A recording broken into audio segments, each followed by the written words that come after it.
Urban Meyer is a name that has come up. It came up in connection with the Cowboys coaching job. It's going to come up with practically every significant college opening that there is. And now because he's sitting there yesterday, it comes up with the vacancy in Washington. Do you think that would be a good move for the Skins?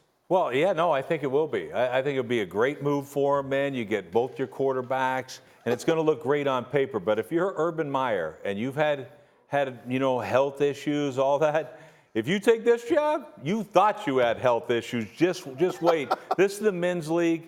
I tell you what, it ain't for everybody. And Urban, look, that money's going to have to be huge for him to take it. And I think he will, because money talks, and we know what walks. I think he'll take that job.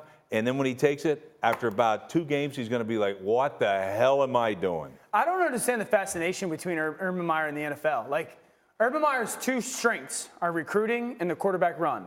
You can't recruit in the NFL, and the quarterback run doesn't survive. I mean, the way that Ohio State and Bowling Green and Utah have run it, I mean, it's not like what we see in Baltimore. So you're not going to get Urban Meyer to change the way he calls offense. He's been so reliant on quarterback run for a long time.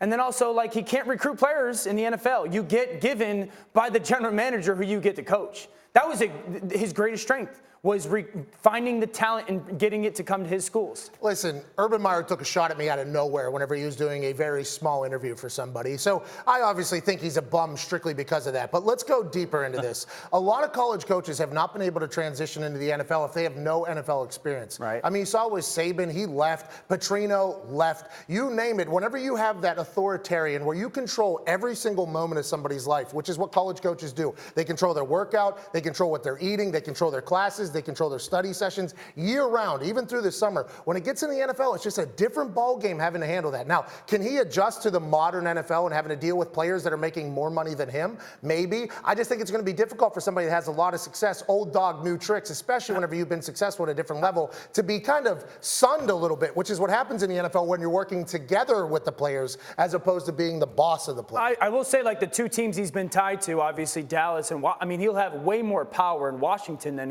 he would in Dallas, right? Like, way more control, way more say over the roster. Yeah.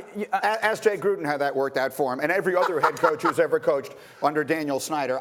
Listen, to me, that is unquestionably the worst of the openings, because everyone thinks you should look at the quarterback. You can outlast the quarterback. Oh. You're not outlasting the owner. But if you turn it, just like the Cleveland job, like I was told by Rod Chudzinski, he said, you haven't coached in the NFL until you've been fired from Cleveland. And I think the reason why you enjoy going to these types of places is because if you turn them around, you're a hero forever. Man. This is what Urban Meyer has done at a lot of places. He's gone in, won, scandal, left. I don't know if you could do that in the NFL. Yeah, just to have him ask another former Florida coach who went to work for Dan Snyder a few years ago, and Steve Spurrier.